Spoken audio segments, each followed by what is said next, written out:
నమస్తే, welcome to Andhraprabha TV. నేను సౌజన్య.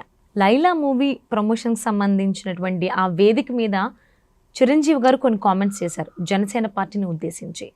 So మరి ఈ అంశాన్ని ఏ విధంగా తీసుకోవాలి ఏంటి, ఈ అంశానికి సంబంధించి వారి విశ్లేషణని, వారి అభిప్రాయాన్ని మనతో పంచుకోవడానికి ఈరోజు మనతో పాటు ఉన్నారు సీనియర్ జర్నలిస్ట్ కిరణ్ గారు. వారితో మాట్లాడతాం. నమస్తే కిరణ్ గారు. నమస్తే సౌజన్య గారు.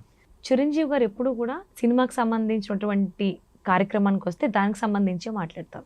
ఎప్పుడు కూడా రాజకీయాలు అందులో మింగిల్ చేయరు, అంటే కలపరు.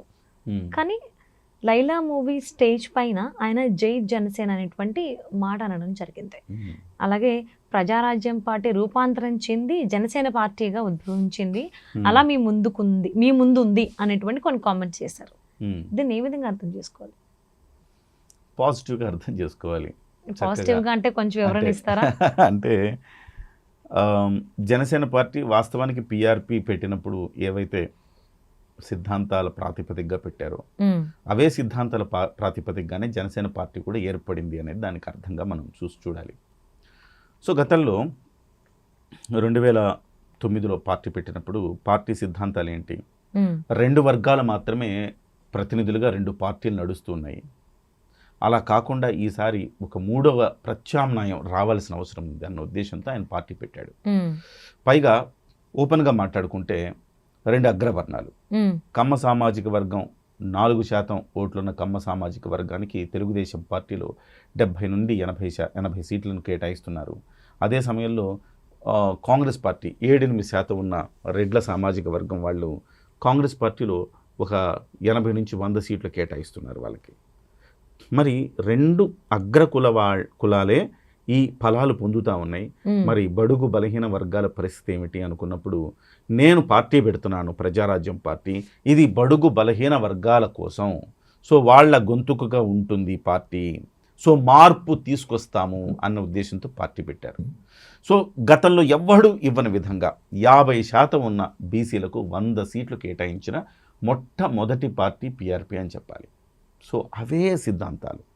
మార్పు కావాలి, డబ్బులు కాదు, డబ్బు లేని రాజకీయం చేయాలి, మార్పు కావాలి, సామాన్యుడు కూడా ఇవాళ ఒక ఎమ్మెల్యే అవ్వాలి. ఈ కాంక్షతో పెట్టిన పిఆర్పిని ఆ తర్వాత కాలంలో విలీనం చేయాల్సి వచ్చింది. రకరకాల రీజన్స్. కొంతమంది వృద్ధ జంబూకాలు చిరంజీవి గారి చుట్టూ చేరి వాళ్ళందరూ కూడా చిరంజీవి గారి బుర్రని పాడు చేసి వాళ్ళ స్వార్థం కోసం చిరంజీవి గారిని పార్టీ విలీనమయ్యేలా చేయగలిగారు. అయితే అవే సిద్ధాంతాలతోటి ఇవాళ జనసేన పార్టీ ఆవిర్భవించింది అని చెప్పాలి. అందుకే జనసేన పార్టీ పిఆర్పి రూపాంతరం చెందిన పార్టీ అని బహుశా చిరంజీవి గారు అనుంటారు. సో ఇవాళ జనసేన పార్టీ పెట్టిన తర్వాత జనసేన పార్టీ అద్భుతమైన విజయాలు సాధించింది. 21 సాధించి 100% స్ట్రైక్ రేట్ తోటి ఇవాళ దేశ యవనిక మీద తన సత్తా చాటింది. ఆనాడు చిరంజీవి గారు ఏదైతే ఉద్దేశాలతో, ఏదైతే లక్ష్యంతో మొదలుపెట్టారో అవే లక్ష్యాల కోసం ఇవాళ జనసేన పార్టీ పనిచేస్తుంది. కాబట్టే ఆ పార్టీ పిఆర్పి కాస్త రూపాంతరం చెంది జనసేనగా మారింది అని ఆయన కామెంట్ చేశారని నేను అనుకుంటున్నాను. సో అంటే మీరన్నమాట ఓకే, యాక్సెప్టెడ్. బట్ ఇప్పుడు గెలిచిన తర్వాత చిరంజీవి గారు ప్రజారాజ్యం పార్టీ రూపాంతరం చెంది జనసేనగా బయటకు వచ్చింది, జై జనసేన అని ఒక సినిమాకి సంబంధించిన కార్యక్రమంలో మాట్లాడడం ఓకే. బట్ నిజంగా అది నిజమైతే ప్రజారాజ్యం పార్టీ ఆ తర్వాత జనసేనగా బయటకు వచ్చిన తర్వాత దాన్ని అధ్యక్షులుగా పవన్ కళ్యాణ్ గారు ఉండడం జరిగింది. సో మేబీ చిరంజీవి గారే వెనుకొని నడిపిస్తున్నారని అనుకోవచ్చు. కానీ ఓడిపోయిన టైంలో ఎందుకు పవన్ కళ్యాణ్ గారు వెంటే లేరు చిరంజీవి గారు? నిజంగానే ప్రజారాజ్యం పార్టీ రూపాంతరం చెంది జనసేన పార్టీగా వచ్చినట్లయితే ఓకే. అందులో ఇందులో మీకు ఒక 2 విషయాలు చెప్పాలి. చిరంజీవి గారు ఏం వెనకుండా నడిపించట్లేదు. చిరంజీవి గారు ఇచ్చిన ప్రోత్సాహంతో ఏదైతే భావజాలం ఉందో ఆ రోజు కూడా పవన్ కళ్యాణ్ గారు యువరాజ్యం పార్టీ అధ్యక్షులు.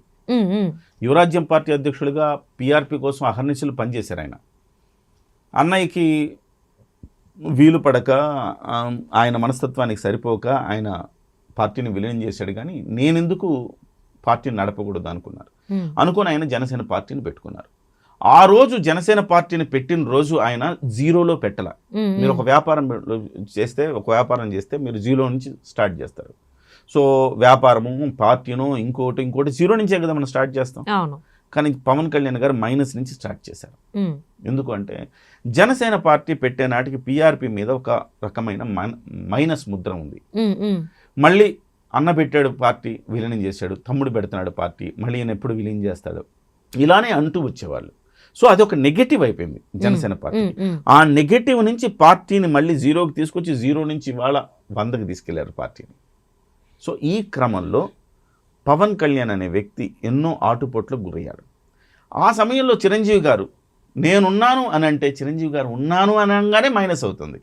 ఓకే, మరి అటువంటిప్పుడు చిరంజీవి గారు అనగలరా? ఆలోచించండి. మనసులో ప్రేమ ఉంటుంది, తమ్ముడు కష్టపడుతున్నాడని ఉంటుంది, అవసరమైనప్పుడు వీలైనప్పుడు మనకు తెలియకుండానే వాళ్ళు చర్చించుకునే అవకాశం ఉంటుంది, వాళ్ళు చర్చించుకునే ఉంటారు. కానీ బహిరంగంగా ఆ రోజు 2019లో ఓటమిలో మీరు చెప్పినట్టు ఓటమిలో ఉన్నప్పుడు ఆ రోజు బహిరంగంగా చెప్పి ఉంటే చిరంజీవి గారు మరింత మైనస్ అయ్యేది కదా చిరంజీవి గారి వల్ల పార్టీకి. ఇది ఆయన ఆలోచించింది. నేను మైనస్ చేశాను, సో అలాంటిది ఇవాళ పవన్ కళ్యాణ్ పోరాడుతున్నప్పుడు నేను ప్లస్ కావాలే తప్ప మళ్ళీ నేను ఎంటర్ అయిపోయి మళ్ళీ మైనస్ అవ్వద్దు. ఆ రోజు అన్న పార్టీని పెట్టి విలీనం చేశాడు, మళ్ళీ వచ్చాడు ఈ పార్టీలోకి, సో ఈ పార్టీని కూడా విలీనం చేస్తారన్న భావాన్ని కలిగించకూడదు కాబట్టి దూరంగా ఉన్నాను అని ఉండాలి అని ఆయన అనుకున్నారు, అందుకే దూరంగా ఉన్నారు. ఇవాళ విజయం సాధించింది కాబట్టి ఎస్ ఇక తమ్ముడికి తిరుగులేదు అని ఆయన భావించాడు కాబట్టి ఇవాళ ఎస్ అది పీఆర్పీ నుంచి రూపాంతరం జనసేన అయింది, జై జనసేన అన్నారు ఆయన. సో అంటే ఇన్ని సంవత్సరాలు మాట్లాడకపోవడానికి గల కారణం ఇది అంటారు. అంతే. పైగా ఇప్పుడు మనం ఎందుకు చిరంజీవి గారు విజయంలో సొంతం చేసుకున్నారని కూడా మనం ఎందుకు అనుకోవాలి? ఎందుకంటే చిరంజీవి గారు లేకపోతే పవన్ కళ్యాణ్ గారు ఎక్కడున్నారు? అంతే కదా. పవన్ కళ్యాణ్ గారి గొప్ప రాజకీయ ఆలోచనలు భావజాలాలు ఉండొచ్చు, కానీ ఉండాలంటే అసలు పోటీ చేసే స్థాయికి ఎవరు తీసుకెళ్లారు? పవన్ కళ్యాణ్ ఉండాలి కదా. చిరంజీవి గారే ఆయన హీరో చేశారు, హీరో చేసిన తర్వాత ఆయనకి ఒక ఇమేజ్ వచ్చింది, మంచి మంచి సినిమాలు పడ్డాయి, ఇమేజ్ వచ్చిన తర్వాత ఆయన నేను కూడా స్వతంత్రంగా జీవించగలను, స్వతంత్రంగా పార్టీ పెట్టగలను అనుకున్నాడు, పార్టీ పెట్టాడు, సక్సెస్ అయ్యాడు ఇవాళ.